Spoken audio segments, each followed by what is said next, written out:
Bienvenue sur Africa 24, des militaires dans l'hémicycle pour faire élire le président de l'Assemblée nationale. C'est la situation inédite qu'ont connue les Comores le 4 avril dernier. L'opposition politique est aussitôt montée au créneau, dénonçant une pratique inadmissible à l'approche de l'élection présidentielle prévue en 2016. Pour en parler, nous recevons sur ce plateau M. Fahmi Saïd Ibrahim, ancien ministre des Affaires étrangères et président du PEC, le Parti pour l'entente comorienne. Soyez le bienvenu et merci d'avoir accepté notre invitation. Merci à vous.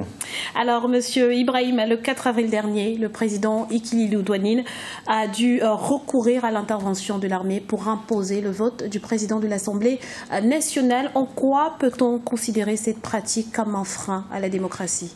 C'est du jamais vu dans le monde. Pour faire très court, il faudrait comprendre que les Comores n'ont pas un système bicaméral. Donc, nous n'avons pas deux assemblées, mais une seule, au sein duquel le constituant a voulu doser la représentation insulaire au sein de l'Assemblée, si bien que l'article 20 décrit de manière claire que celle-ci, donc l'Assemblée, elle est composée, et là c'est très clair, par 24 députés élus au suffrage universel et 9 députés élus par les élus des îles.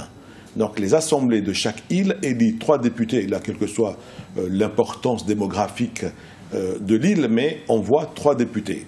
Il se trouve que l'île Donjon, ces 3 députés élus par l'Assemblée de l'île ont été invalidés. Donc il a fallu que le gouverneur de l'île Donjon réorganise un second vote au sein de l'Assemblée de l'île pour envoyer les 3 députés. Et le jour de cette élection, malheureusement, les députés représentants de l'île, non pas de la nation, n'y étaient pas.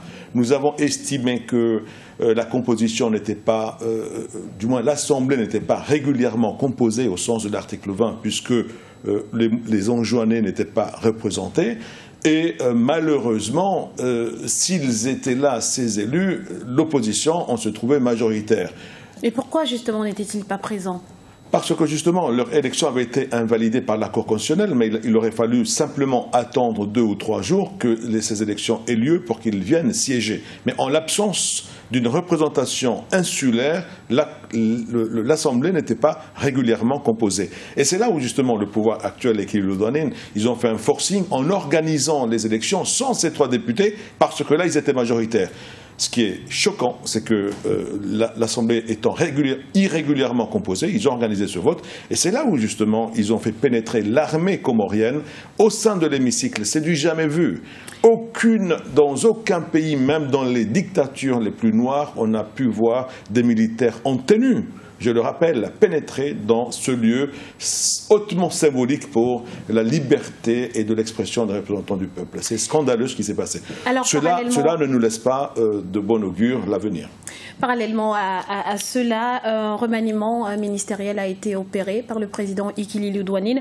Quel regard portez-vous sur cette nouvelle équipe gouvernementale? Je pense que le président, je ne sais pas d'ailleurs pourquoi il a changé une équipe qui a si bien échoué, mais je pense que c'était pour faire plaisir cette minorité hétéroclite de l'Assemblée qui, par cette magie, a opéré à l'Assemblée contre la liberté et contre la démocratie. Je pense que ce remaniement aussi, il a voulu tenir compte de cette nouvelle donne du Parlement en faisant entrer, me semble-t-il, deux nouveaux ministres dans cette Assemblée. Mais très sincèrement, le président Ikililou a échoué, 4 ans de pouvoir. Que proposez-vous de concret? Qu'auriez-vous fait différemment?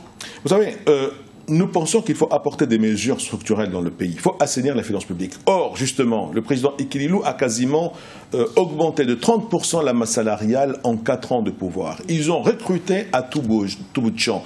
Ils ont aggravé les dépenses publiques du pays. Ils ont, et sans parler des pratiques non orthodoxes, puisqu'ils n'ont pas respecté les procédures d'appel d'offres. On a eu l'occasion de le dire dans des distributions à des amis, dans des marchés publics. Nous avons dénoncé parce que les finances publiques aujourd'hui sont complètement opaques. Nous avons, à titre d'exemple, un programme dit de citoyenneté économique. Ça fait rentrer quand même beaucoup d'argent. Comment on parle de 200 millions. Et la question avait été posée au ministre des Finances, vice-président actuel, dans l'hémicycle de l'Assemblée. Un député a voulu savoir plus. Et M. Mamadou, le vice-président, il a été très bon, puisqu'il a tout de suite évoqué le secret d'État pour ne pas apporter de réponse. Ah bon, maintenant le secret d'État concerne également les finances publiques. Voyez-vous, voilà le niveau très bas où le pays est tombé avec le président Ikililou aujourd'hui. Alors la prochaine élection présidentielle aux Comores est prévue en 2016. Quels seront les enjeux de cette élection? Alors, 2016, c'est la passation des pouvoirs. Le 26 mai, le futur président sera investi. Maintenant, les élections peuvent très bien être organisées à partir de novembre-décembre ou janvier-février. Maintenant, les enjeux, pour nous, c'est une transparence absolue dans la gestion de cette transition. Il faut que ces élections aient lieu dans la transparence. Et justement, ce qui s'est passé à l'Assemblée nationale il y a un mois nous laisse perplexes. Voilà pourquoi nous souhaitons que la communauté internationale s'investisse davantage pour sécuriser ces élections, parce que je pense que tous les Comoriens ont peur que cette même armée au service de cette oligarchie au pouvoir, ces oligarques au pouvoir, ne fassent ce qu'ils en veulent des Comores. Qu'en est-il de votre formation? Qu'allez-vous proposer lors de cette élection? Quelle est la ligne politique que vous allez défendre? Écoutez, d'abord, nous sommes dans une logique d'alliance avec le parti de l'ancien président, donc le parti Joua de l'ancien président Sambi. Et le président Sambi, s'il se déclare candidat, nous allons le soutenir parce que vous savez, les élections en Comores, c'est un ticket entre un président et des vice-présidents, et nous allons composer, sans équivoque, nous soutenons le président Sambi s'il venait à se déclarer candidat. Nous ne pouvons pas tous être présidents dans un pays. Il faut savoir aussi accepter de composer, et voilà, composer avec d'autres formations, c'est la clé peut-être d'une réussite collective pour un pays. Naturellement. Merci, Monsieur Fahmi Saïd Ibrahim, d'avoir répondu à nos questions. Je rappelle que vous êtes président du PEC, le Parti pour l'Entente comorienne. C'est moi qui vous remercie.